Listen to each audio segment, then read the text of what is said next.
Assalamualaikum warahmatullahi wabarakatuh. Kembali lagi kita akan belajar IPA bersama Firda hari ini. Februari series kedua. Kita akan membahas mengenai pencemaran tanah dan pencemaran udara. Selanjutnya, apa itu sebenarnya pencemaran udara? Jadi pencemaran udara adalah suatu kondisi di mana kehadiran satu atau lebih substansi kimia, baik substansi kimia, fisika, dan juga biologi di atmosfer dalam jumlah yang membahayakan. Jadi yang ada di dalam atmosfer kita itu ketika zat-zatnya jumlahnya berlebihan maka akan berbahaya. Nah, berbahayanya ini menyerang apa? Menyerang kesehatan manusia, hewan, dan juga tumbuhan. Selain itu juga sangat mengganggu estetika dan kenyamanan dan juga merusak properti. Bisa kita lihat ya pada gambar ini. Ini adalah gambar dari asap pabrik.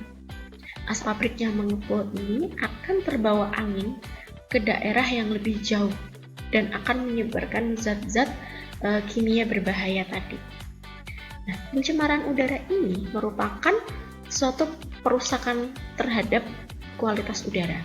Kerusakan kualitas ini disebabkan oleh berbagai sumber, baik dari sumber biologis maupun non-biologis.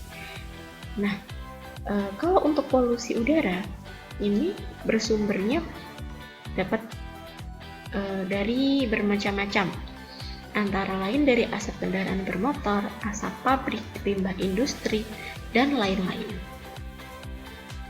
Selanjutnya, penyebab pencemaran udara. Jadi pencemaran udara di Indonesia ini lebih dari 70% itu merupakan hasil emisi kendaraan bermotor, kendaraan yang selama ini kita naikin. Kendaraan bermotor ini mengeluarkan zat-zat berbahaya yang dapat menimbulkan dampak negatif. Nah, zat-zat berbahaya apa saja yang terkandung dalam asap kendaraan bermotor?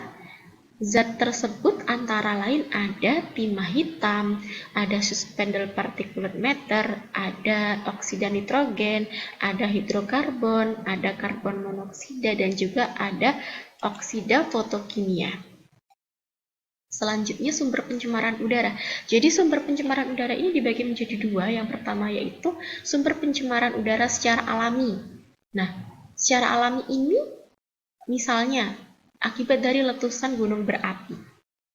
Nah, bisa juga dari kebakaran hutan. Dari asap-asap yang timbul itu ketika dalam jumlah yang besar tetap membahayakan ya, namun ini dari sumber yang alami. Sumber yang kedua adalah sumber pencemaran udara yang berasal dari manusia, dari kita. Nah, sumber pencemaran jenis ini misalnya dari transportasi dan juga emisi pabrik. Kira-kira zat-zat apa saja yang terkandung dalam asap tersebut? Kandungannya antara lain ada karbon monoksida, ada oksida sulfur, ada oksida nitrogen, ada partikulat, ada hidrokarbon, dan juga ada oksida fotokimia. Selanjutnya, macam-macam pencemaran udara terbagi menjadi dua, yaitu pencemaran udara primer dan yang kedua adalah sekunder. Kalau yang primer itu substansi pencemaran ditimbulkan langsung dari sumber pencemaran.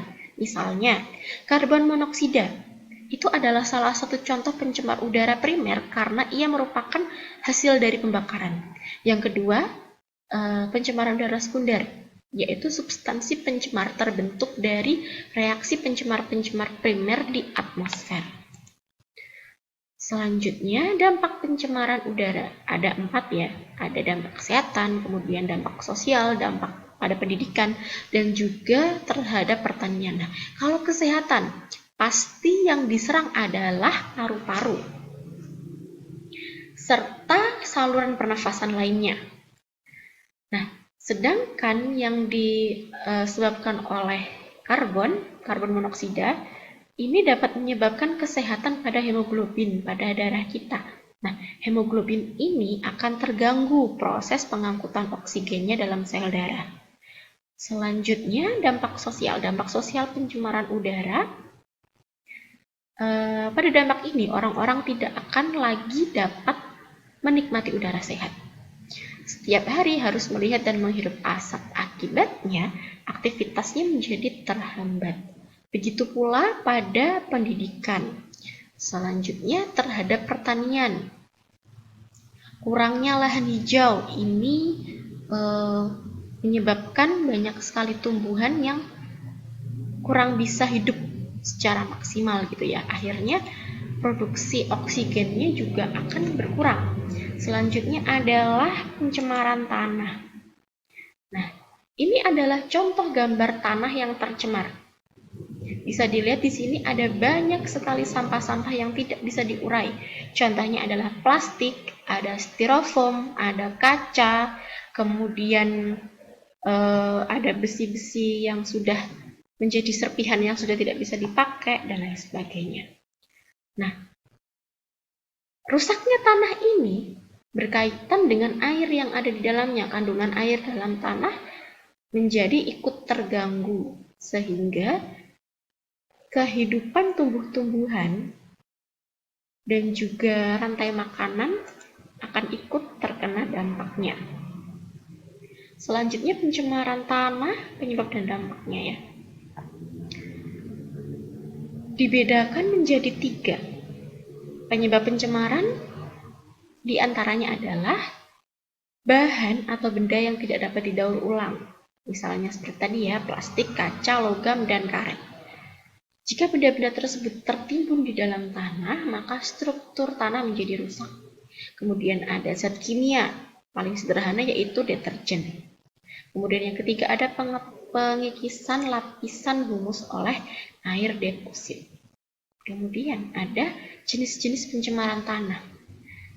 Ada sektor pertanian, industri, dan juga aktivitas perkotaan. Pada sektor pertanian, yang paling besar pengaruhnya adalah penggunaan pestisida. Jadi ketika pestisida itu digunakan secara berlebihan, yang rusak tidak hanya tanah, tapi juga tanamannya. Ketika suatu tanaman itu mendapatkan pestisida yang berlebihan, maka kualitasnya akan berkurang dan bahkan menjadi rusak, sudah tidak seperti aslinya lagi, dan itu akan berdampak pada kesehatan manusia yang mengkonsumsinya. Selanjutnya ada limbah industri. Jadi sekitar 90% pencemaran tanah diduga berasal dari limbah industri. Contohnya adalah limbah yang bersifat cair. Selanjutnya adalah aktivitas perkotaan, di mana pembuangan sampah di perkotaan ini yang secara besar-besaran akan menyebabkan berbagai jenis penyakit ya, yang menjadi polutan di dalam tanah. Selanjutnya adalah dampak pencemaran tanah pada kesehatan, meliputi ada penyakit kulit, ada penyumbatan otot, gangguan sistem syaraf pusat, pencernaan, dan juga merusak fungsi ginjal dan hati. Pada pertanian, ternyata dampaknya banyak ya. Ada menurunkan kesuburan tanah, meningkatkan lebih mudah untuk erosi, menurunkan hasil pertanian, dan juga meningkatkan kontaminasi air. Nah, cara menanggulanginya seperti apa? Cara menanggulanginya antara lain itu kita melakukan remediasi. Jadi remediasi itu adalah suatu upaya membersihkan permukaan tanah yang telah tercemar. Ada 2 jenis, yaitu in situ dan ex situ. Kalau in situ itu adalah upaya pembersihan tanah yang tercemar tanpa kita harus berpindah tempat. Nah, kalau ex situ berarti kita membersihkan tanah yang tercemar dan kemudian dipindahkan ke lokasi yang lebih aman. Baru setelah itu dilakukan pembersihan tanah. Terima kasih untuk hari ini, semoga bermanfaat ilmu yang telah kita dapatkan bersama-sama. Jangan lelah untuk belajar. Assalamualaikum warahmatullahi wabarakatuh.